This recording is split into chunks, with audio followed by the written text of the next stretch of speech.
से भाई स्पॉन्ज को अपडेट कर दिया है, या फिर क्या विंड चार्ज के मदद से हम लोग दीवार पे चढ़ सकते हैं। और बताओ कैसे हो। तो आज के वीडियो में हम लोग टेस्ट करने वाले माइनक्राफ्ट 1.21 के कुछ ऐसा मिथ जिनको देखने के बाद हजम करना बहुत ही ज्यादा मुश्किल है भाई। तो चलो जी भैया लेट्स गो, आज का वीडियो शुरू करते।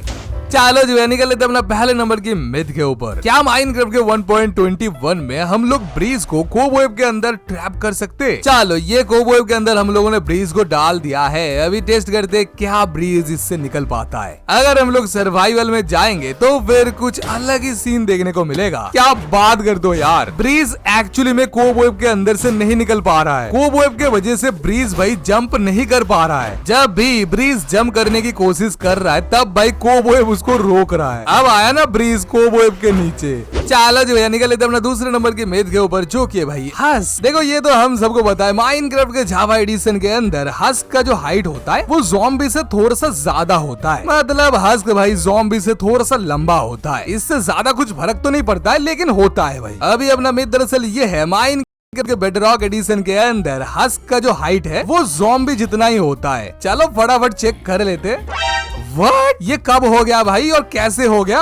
एक्चुअली में ज़ॉम्बी का हाइट और हस्क का हाइट सेम है, लेकिन पहले तो हस्क लंबा हुआ करता था ना। ये इसका हाइट किसने काट दिया यार? एक बंदा टाइम के साथ साथ नाटा कैसे हो सकता है? ये सही है गुरु। निकल लेते अपना तीसरे नंबर के मिथ के ऊपर जो कि भाई क्या माइनक्राफ्ट के अंदर हम लोग डोर के ऊपर चढ़ सकते? बताओ यार, माइनक्राफ्ट के अंदर इतना कुछ है चढ़ने के लिए, लेकिन अपने को डोर के ऊपर ही चढ़ना है। देखो डोर के ऊपर चढ़ने के लिए अपने को पहले डोर को खोलना है एंड बीच में आ जाना है, उसके बाद डोर को बंद कर देना है। अभी अगर हम लोग जंप करेंगे बिल्कुल हम लोग डोर के ऊपर चढ़ पाएंगे। यार ये सब क्या हो रहा है माइनक्राफ्ट के अंदर? देखो ऐसा इसीलिए होता है क्योंकि डोर बेसिकली दो पार्ट में डिवाइडेड होता है। डोर का नीचे वाला हिस्सा अलग होता है और ऊपर वाला हिस्सा अलग होता है। डीबग स्टिक की मदद से हम लोग डोर को दो पार्ट में डिवाइड भी कर सकते हैं। मुझे ऐसा लगता है इसीलिए हम लोग डोर के ऊपर जंप करके चढ़ सकते हैं। चलो जी भैया निकल लेते अपना चौथे नंबर के मिथ के ऊपर जो कि भाई डे लाइट सेंसर। क्या माइनक्राफ्ट के अंदर हम लोग डे लाइट सेंसर को फर्नेस के अंदर फ्यूल की तरह इस्तेमाल कर सकते हैं? लो कर लो बात, बिल्कुल कर सकते हैं। अभी तुम लोग कहोगे ये कैसे पॉसिबल है? देखो इसके पीछे एक ही लॉजिक लगाया जा सकता है। डे लाइट सेंसर को बनाने के लिए हम लोग को वुडन स्लब का इस्तेमाल करना पड़ता है, शायद से इसीलिए ये फर्नेस के अंदर जल जाता है। लेकिन इधर भी एक दिक्कत है, डे लाइट सेंसर को बनाने के लिए अपने को 3 वुडन स्लब चाहिए होता है। अगर हम लोग 3 वुडन स्लब को सीधे फर्नेस के अंदर इस्तेमाल करते हैं तो वो ज्यादा एफिशिएंट होता है एक डे लाइट सेंसर से। ले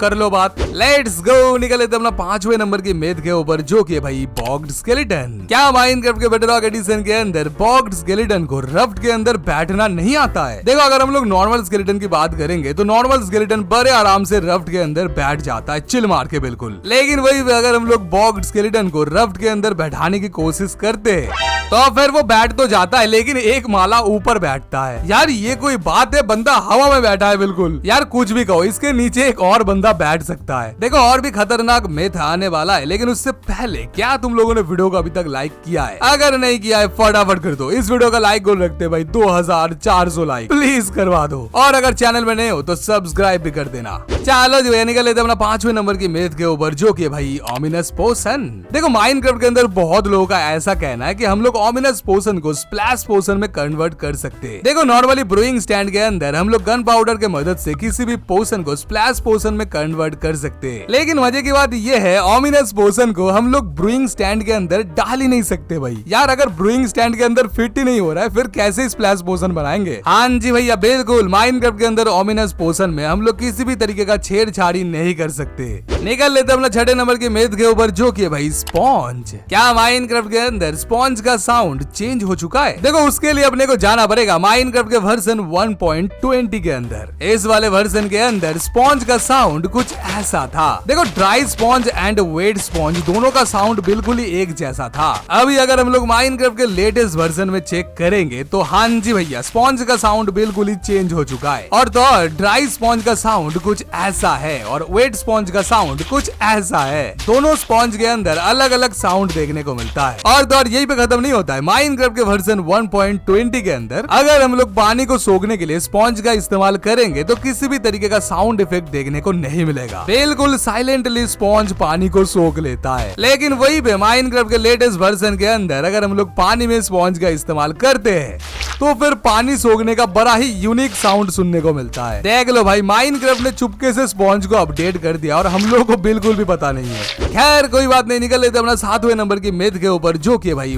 विंड चार्ज। क्या माइनक्राफ्ट के 1.21 के अंदर हम लोग विंड चार्ज के मदद से दीवार पे चढ़ सकते? यार स्पाइडर थोड़ी है, दीवार पे कैसे ही चढ़ जाएंगे। देखो इस वाले ट्रिक को इस्तेमाल करने के लिए अपने को पहले दीवार के बिल्कुल कॉर्नर में आ जाना है। उसके बाद बिल्कुल ही नीचे वाले ब्लॉक के थोड़ा सा ऊपर कर्सर को लेके आना है, कुछ इधर को भाई। उसके बाद फटाफट विंड चार्ज का इस्तेमाल करना है। अगर सब कुछ बिल्कुल सही करेंगे तो हम लोग बड़े आराम से दीवार के बिल्कुल ऊपर चढ़ जाएंगे। बताओ यार, 1.21 के अंदर दीवार में चढ़ने की निंजा टेक्निक भी आ चुका है। ये तो बढ़िया है भाई। देखो 8वें नंबर के मिथ के ऊपर जाने से पहले मैं तुम लोगों को वार्निंग देना चाहूंगा। ये वाला मिथ भाई सर्वाइवल माइनक्राफ्ट के लिए बहुत ही ज्यादा खतरनाक है, तो संभाल के इस्तेमाल करना। क्या तुम लोगों को माइनक्राफ्ट के सर्वाइवल में एक ही झटके में आसमान का सैर करना है तो बिल्कुल सही जगह पे आए हो तुम लोग। बेसिकली अपना मिथ दरअसल ये है, अगर हम लोग बहुत सारे चिकन को एक ही जगह पे जमा कर लेते एंड देन उन सब के ऊपर हम लोग विंड चार्जिंग वाला स्प्लैश पोशन डाल देते तो फिर मामला काफी ज्यादा खतरनाक हो जाता है, क्योंकि ये अभी एक लॉन्चर बन चुका है जो किसी भी मॉब को आसमान में लॉन्च कर सकता है। चलो ट्राई करते हैं। इसको इस्तेमाल करने के लिए अपने को स्वीपिंग एज 3 वाला स्वॉर्ड चाहिए होगा, क्योंकि अपने को एक ही बारी में सारा का सारा चिकन को मारना पड़ेगा। जैसे ही सब चिकन मर जाएगा तुरंत भाई एक हवा का झोंका आएगा और हम लोग आसमान के ऊपर।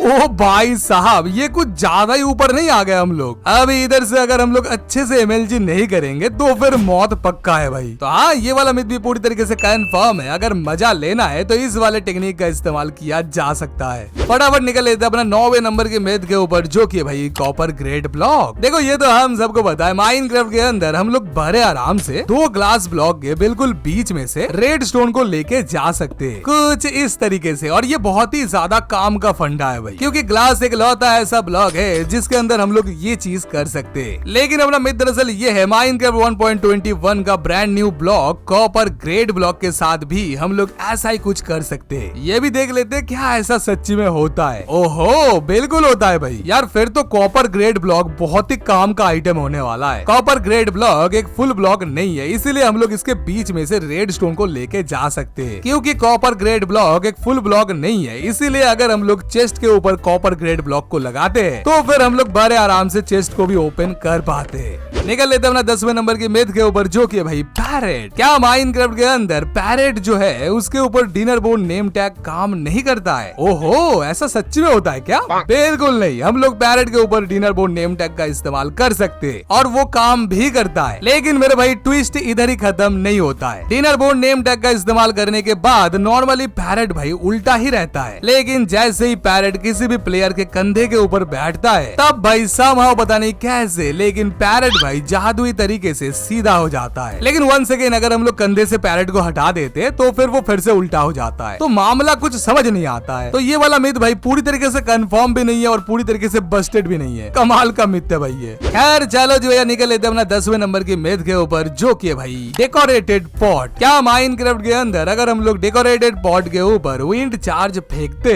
तो फिर डेकोरेटेड पॉट टूट जाता है और सामान जो है वो बिखर जाता है? देखो नॉर्मली अगर हम लोग किसी भी प्रोजेक्टाइल से पॉट के ऊपर हमला कर दे तो पॉट टूट जाता है और सामान भाई उधर ही गिर जाता है। लेकिन वही पे अगर हम लोग विंड चार्ज का इस्तेमाल करते हैं तो सामान भाई बहुत दूर जाके गिरता है। ये गया विंड चार्ज एंड वो गया सामान भाई। यार पॉट का एक एक टुकड़ा इधर उधर बिखर चुका है। तो चलो भैया आज का वीडियो इधर ही खत्म करते हैं। लेकिन क्या तुम लोगों को पता है माइनक्राफ्ट के एक सीक्रेट वर्जन के अंदर कॉपर के कोल्ड ड्रोन भी हुआ करता था? जानने के लिए इस वीडियो को चेक कर सकते हो। मैं मिलता हूँ तुम लोग